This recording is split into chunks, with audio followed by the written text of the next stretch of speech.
Kag sa number 1, bago nga CLMMRH-DOH Cancer Care Center ang magasugod baton sang pasyente sa Agosto 26. Bukas ini sa mga cancer patients hindi lamang sa Bacolod kundi sa bilog ng Negros Island Region kag ginakabig nga apex sang Regional Cancer Care Network. Yaring report. 3, 2, 1. Sarang maka-accommodate sang 40 ka mga cancer patients sa tagsa kaadlaw nga nagapaidalom sang IV chemotherapy treatment ang CLMMRH-DOH Cancer Care Center.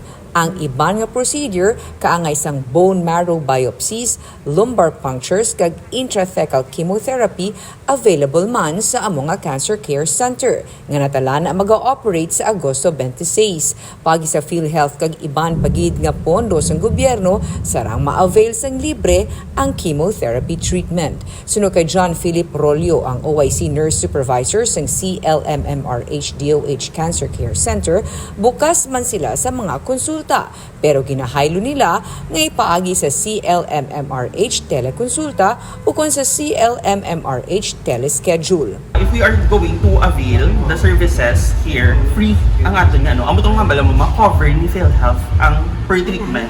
Initially, meron kita na sa nga daan, do limit lang on to certain sessions. But now, ma-cover yun ni PhilHealth. Yeah. Sa ikaduha nga panalagaan sang 35 million pesos nga building, yara ang Child Life Program Clinic nga kinahanglanon para sa mga kabataan nga nagapaidalo man sang treatment.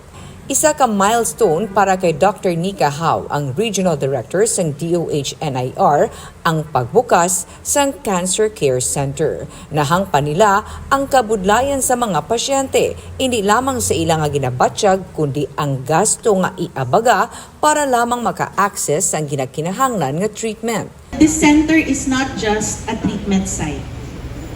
It is the apex of a regional cancer care network.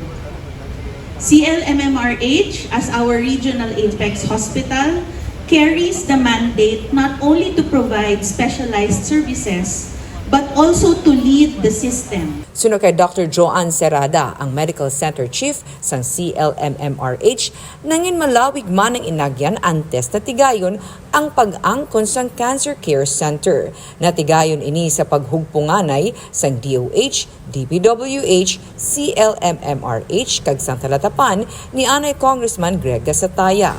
Ang cancer karon ang second highest cause sang mortality sa mga Pilipino. Rason nga ini isa ka primary health concern.